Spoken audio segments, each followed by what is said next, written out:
तो हम महान्यवादी को समझने का प्रयास करेंगे साहब। तो चलते हैं, ये हो गया भारत का महान्यवादी, ये हो गया साहब भारत का महान्यवादी। आप इसको बढ़िया से समझने का प्रयास कीजिए, ये पॉलिटी का टॉपिक है ना। हाँ, तो ये हो गया भारत का महान्यवादी। तो चलिए, पहला सवाल, महान्यवादी का उल्लेख किस भाग में किया गया है? भाग, किस भाग में किया गया है? भाग 5। महान्यवादी का उल्लेख किस भाग में किया गया है? 5। फिर पूछेगा अनुच्छेद, अनुच्छेद कितना होगा? 76 ना जी। अनुच्छेद कितना होगा? मिला लो, अनुच्छेद 76 होगा, क्योंकि अनुच्छेद 75 पढ़ लिया पहले से, मंत्रिपरिषद है ना। अनुच्छेद 75 में क्या है? मंत्रिपरिषद। और 76 में क्या है? हाँ, महान्यवादी। तो देखिएगा, महान्यवादी का उल्लेख किस भाग में किया गया है? भाग 5 में। किस अनुच्छेद में किया गया है? हाँ, तो अनुच्छेद 76 में किया गया है।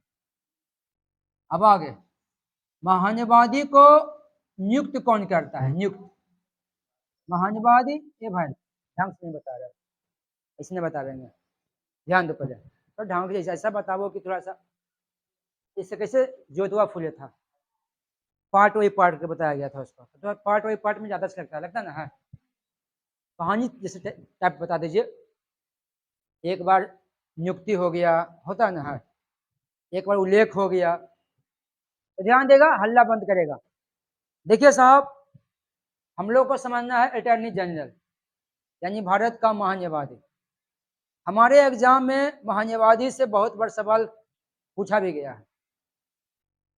तो चलते हैं, भारत की महान्यवादी को समझने का उल्लेख करते हैं, समझने का प्रयास करते हैं साहब। ये हो गया आपका भारत का महान्यवादी, ये हो गया आपका भारत का महान्यवादी। महान्यवादी ये क्या है? भारत का महान्यवादी। तो पहला सवाल, महान्यवादी का उल्लेख है ना, महान्यवादी का उल्लेख, हाँ उल्लेख।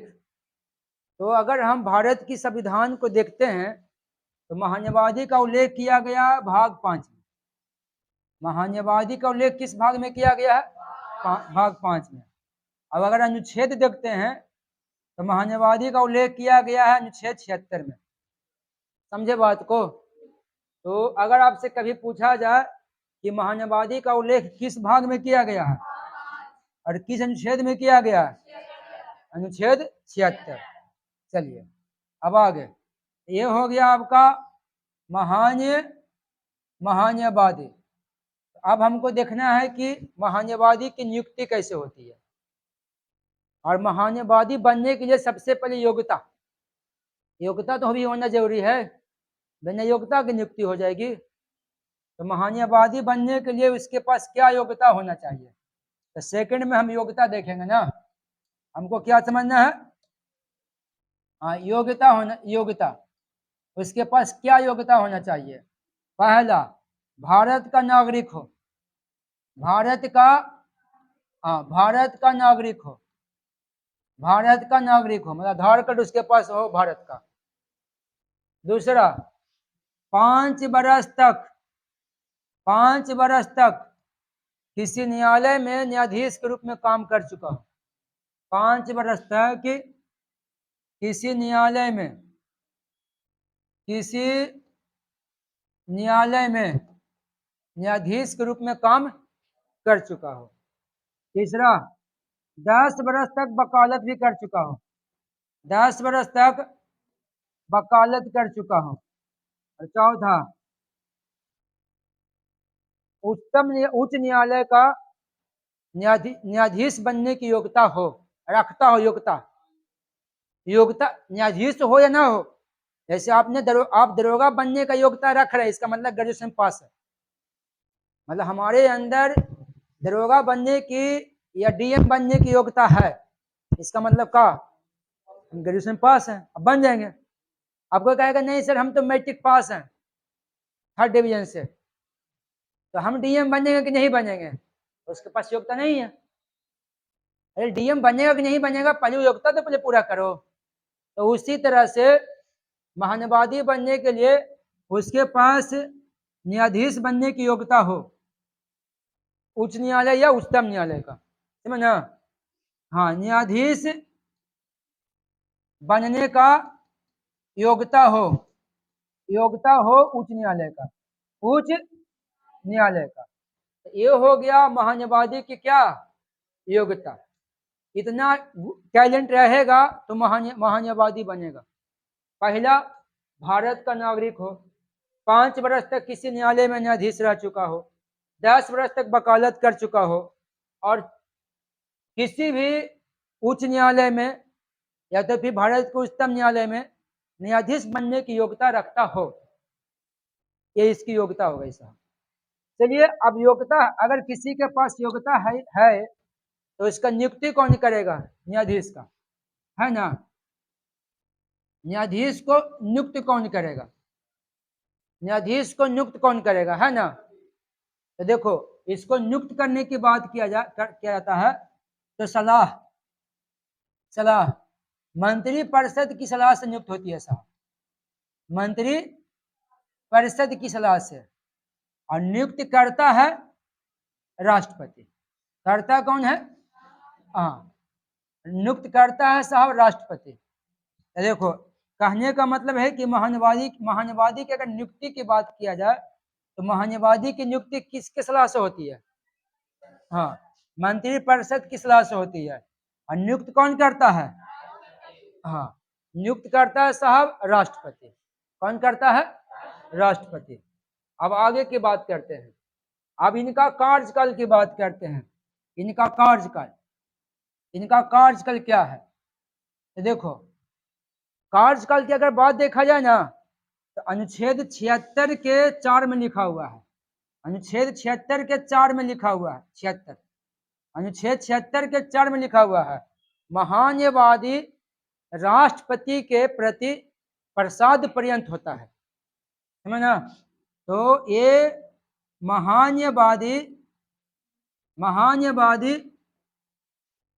राष्ट्रपति के प्रति प्रसाद पर्यंत होता है। प्रसाद, हाँ, पर्यंत होता है। तो ये महान्यायवादी जो होता है ना, वो राष्ट्रपति के प्रति प्रसाद पर्यंत होता है। इसका मतलब ये है कि महान्यायवादी का कार्यकाल नहीं होता है साहब, कार्यकाल नहीं होता है, मतलब वो कितना दिन तक महान्यायवादी रहेगा ना, उसे खुद नहीं पता है। समझे बात को? बस राष्ट्रपति जितना दिन तक चाहेगा उतना दिन तक वो रहेगा। अब बोलो ना कि नरेंद्र मोदी जितना दिन तक चाहेगा उतना दिन तक रहेगा, है ना जी? प्रधानमंत्री कह देगा राष्ट्रपति को कि इसको हटा दीजिए, राष्ट्रपति कल हटा देगा, नहीं हटा देगा। तो कानून कह रहा है, संविधान कह रहा है कि महान्यायवादी राष्ट्रपति के प्रसाद पर्यंत होता है। मतलब महान्यायवादी का कार्यकाल नहीं होता है, जितना दिन तक राष्ट्रपति चाहेगा उतना दिन तक वो रहेगा, राष्ट्रपति चाहेगा तो कल के कल हटा देगा उसको। प्रसाद पर्यंत का मतलब वही होता है, राष्ट्रपति की इच्छा अनुसार। ये इनका कार्यकाल है साहब।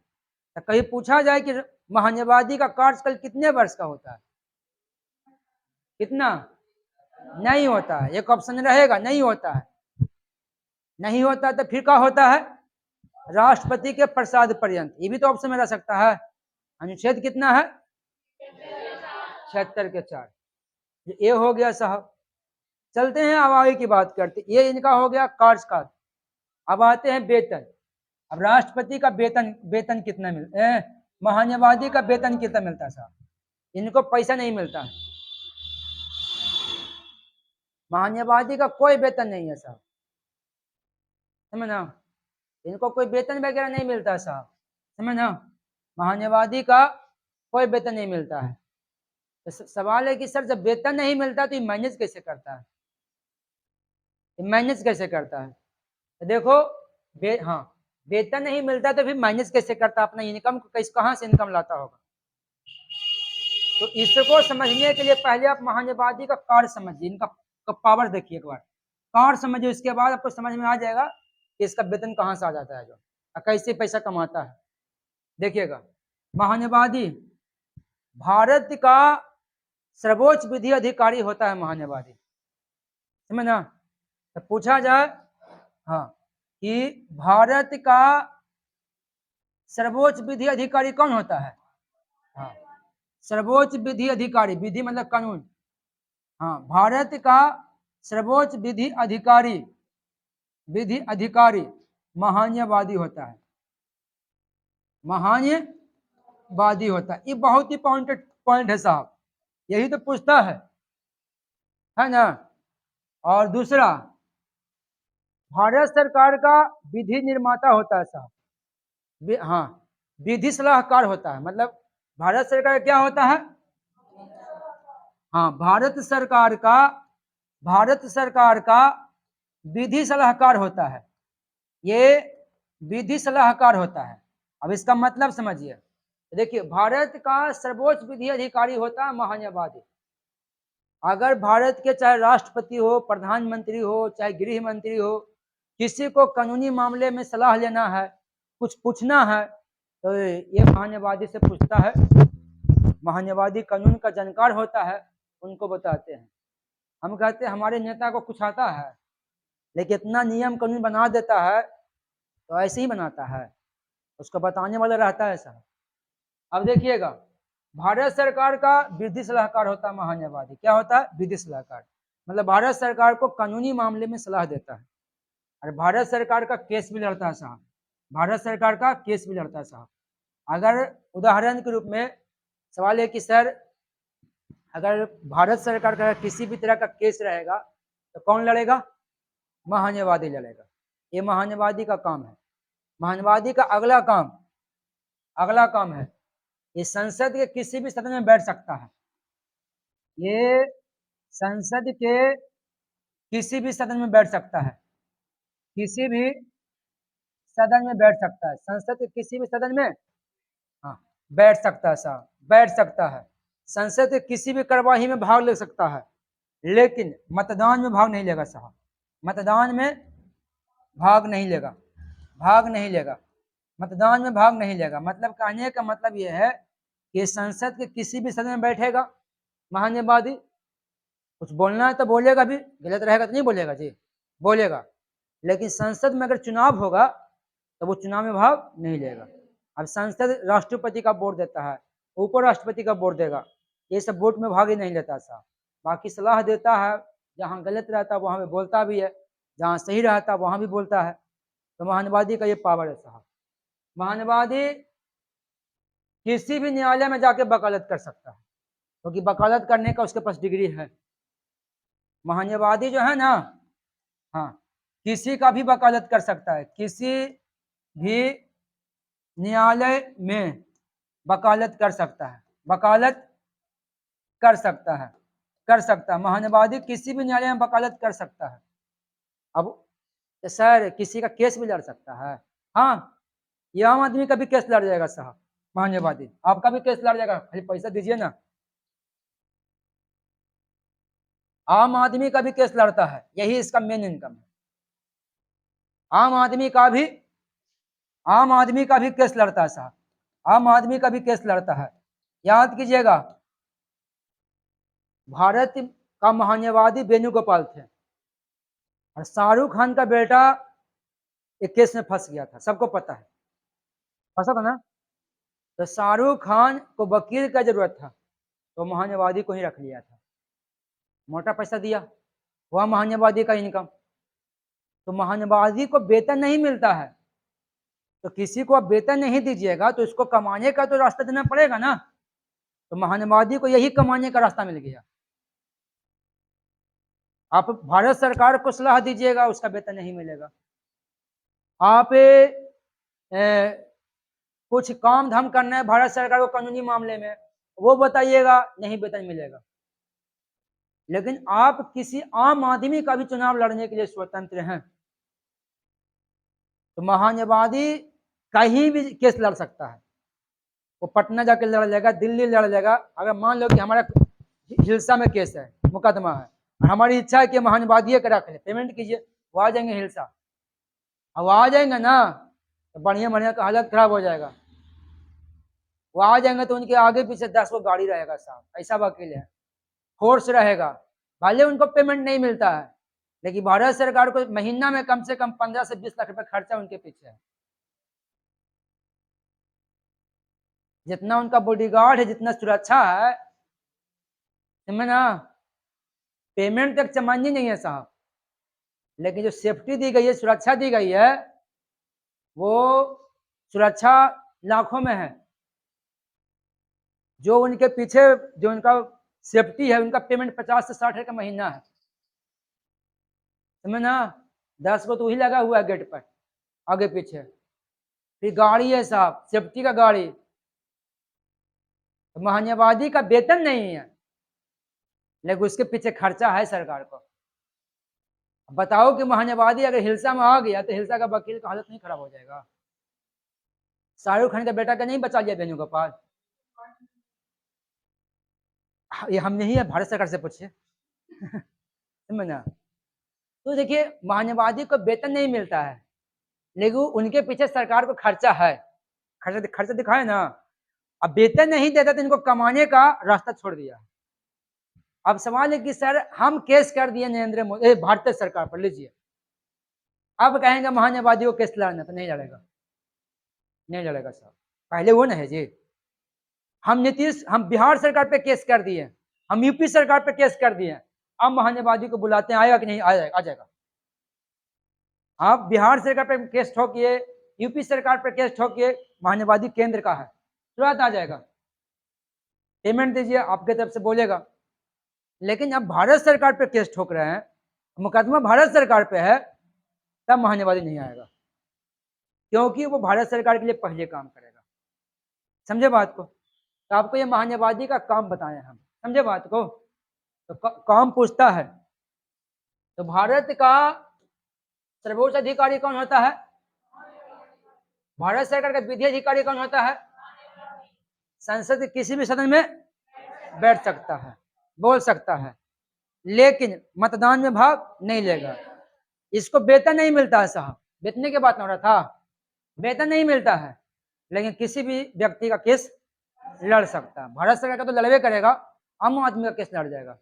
बस वो केस भारत सरकार के खिलाफ नहीं होना चाहिए। उदाहरण के रूप में शाहरुख खान का बेटा जो था, आर्यन खान था, हाँ, उसका केस भारत के महान्यवादी वेणुगोपाल लड़ा था, और शाहरुख खान की जीत हो गई थी केस में, है ना। और देखिए, वेणुगोपाल नरेंद्र मोदी के आदमी थे, अब बीजेपी वाला कह रहा था कि शाहरुख खान गलत है। अब देखो, आई समझ में? तो राजनीति ऐसा, और हम लोग जनता हैं, और हम लोग साइकिल का वो, हाँ, हम लोग जनता हैं, और हम लोग साइकिल का वो दो पहिया है, जब नेताजी का मन होता है जब घुमा देता है, कभी ये नेता एक बार घुमा दिया, कभी वो नेता एक बार घुमा दिया, हम घूमते रहते हैं, है ना। अब ध्यान देगा, अल्लाह बंद करेगा। चलिए देखिए साहब, आगे की बात करते हैं। ये तो महान्यवादी का पावर हो न गया, पावर हो न गया। हाँ, एक चीज और इसमें, एक चीज छूट गया, देखिएगा, अनुच्छेद हम छोड़ दिया। देखिए साहब, इसमें महान्यवादी, हाँ, यहाँ पे अनुच्छेद आएगा, देखिएगा, महान्यवादी जो है ना, वो संसद के किसी भी सदन में बैठ सकता है। ये लिखा हुआ अनुच्छेद 88 में, किस अनुच्छेद में लिखा हुआ है?